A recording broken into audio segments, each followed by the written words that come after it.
आदर्श शिक्षा निकेतन high school class 8। आज हम भारत की खोज का 5 लेसन पढ़ेंगे। 4 लेसन आपके हो चुके हैं कंप्लीट। नई समस्याएं, तो इसमें हम समस्याओं के बारे में पढ़ेंगे, किस तरह की भारत के अंदर समस्याएं आई। तो सबसे पहले पढ़ेंगे हम अरब और मंगोल में, ठीक है।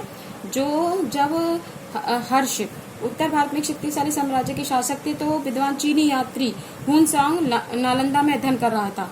उस समय अरब में इस्लाम अपना रूप धारण कर रहा था, यानी इस्लाम आ रहे थे, इस्लाम धर्म पहुंच रहा था। लगभग 600 वर्ष लग गए। जब उसने राजनीतिक विजय के साथ भारत में प्रवेश किया, तब वह बहुत बदल चुका था। उसके नाते दूसरे लोग थे।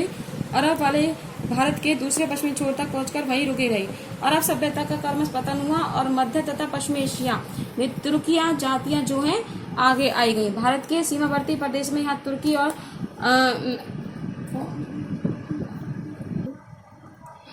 अरबों ने बड़ी आसानी से क्या करा था कि दूर दूर फैलकर इसके फतेह पर किए थे।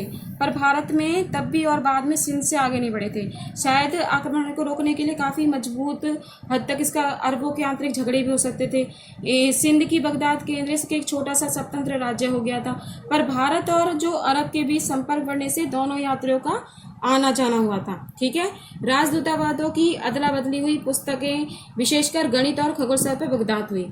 तो इस तरह से देखा जाए तो अभी हम ये पढ़ रहे हैं कि अरब और मंगोल के बीच किस तरह से भारत के अंदर समस्या पर समस्या आई जा रही थी, ठीक है। इस्लाम धर्म का प्रचार हो रहा था, मस्जिदें बन रही थी, शासन का विरोध किया जा रहा था, कोई धार्मिक झगड़े हुए थे, सब धर्मों का आदर और पूजा के तरीके किए जाते थे, सहनशीलता का व्यवहार भारत की प्राचीनता को जोड़ते थे। अब पढ़ेंगे महमूद गजनवी और अफगान के बारे में।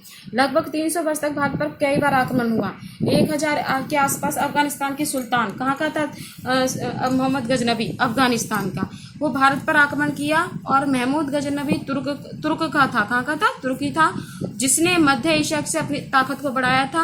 और महमूद ने क्या करा था, यहाँ के जो इंडिया के जो बहुत सारे मंदिरों को लूटा, यहाँ के मंदिरों को खाली कर दिया। वो क्या करता था, यहाँ से मंदिरों को लूट कर ले जाता था, यहाँ से मूर्तियां और उनको सारे सामानों को लेकर जाता था। महमूद ने पंजाब और सिंधु को अपने राज्य में मिला लिया था और धावे के साथ गजनी लौट गया, ठीक है। महमूद गजनवी वह कश्मीर पर विजय नहीं पा सका, क्योंकि ये पहाड़ी देश था। पहाड़ी देशों उसे रोकने और मारे भागने में सफल हो गया। काड़ियावाड़ में सोमनाथ मंदिर है ना, यहाँ आज के कहाँ पर है सोमनाथ मंदिर, ये गुजरात में है, अहमदाबाद में, ठीक है। राजस्थान के रेगिस्तानी और इलाकों में उसने भारी हार खानी पड़ी। इस आखिरी दावे के बाद फिर भी वह नहीं लौटा। महमूद की मृत्यु 1030 में हुई थी। इसकी मृत्यु के बाद 160 वर्ष तक भारत पर कोई आक्रमण हुआ और न ही पंजाब के कोई तुर्किश का विस्तार हुआ। इसके बाद सैफुद्दीन गौरी, यानी कि सैफुद्दीन गौरी एक अफगान से गजनी पर कब्जा कर लिया और गजनी के साम्राज्य का क्या हो गया, अंत हो गया, ठीक है। उसके बाद किस पर उसने लाहौर पर धावा किया और फिर दिल्ली पर।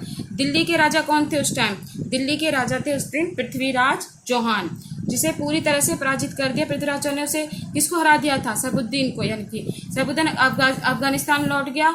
उसके बाद अगले 1 साल पर फौज लेकर वह फिर दोबारा से वहां पर आया दिल्ली पर, और 1192 में उसने क्या करा, दोबारा से पृथ्वीराज चौहान की दिल्ली पर आक्रमण कर दिया। दिल्ली फतेह करने पर उसने फतेह करने का मतलब यह नहीं था कि बाकी भारत की फतेह हो। दक्षिण में चोल शासक भी बहुत शक्तिशाली थे और इसके अलावा दूसरे स्वतंत्र राज्य भी थे, ठीक है। उसके बाद बाकी भारत से अलग हो गया। 12वीं शताब्दी के अंत में आने वाले अफगानों की बात कुछ और ही थी। वह हिंद आर्य जाति के लोग और भारत की जनता से उनका निकट संबंध था। 14वीं शताब्दी तक क्या हुआ, मंगोल ने तैमूर के उत्तर भारत की ओर से आकर दिल्ली की ओर सल्तनत को ध्वस्त कर दिया। दिल्ली को सौभाग्य से यहाँ पर, यानी कि दिल्ली पर किस तरह से किसका आक्रमण हुआ। दिल्ली को मौत की नींद से उठने के कई वर्षों लग गए।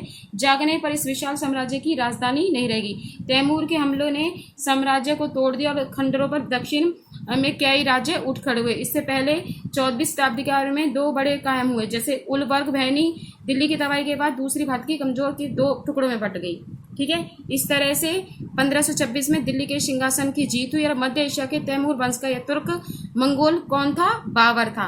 भारत में मुगल साम्राज्य की नींव किसने रखी, बाबर ने रखी, ठीक है। आज तक के लिए इतना ही, नेक्स्ट अगली क्लास में करेंगे।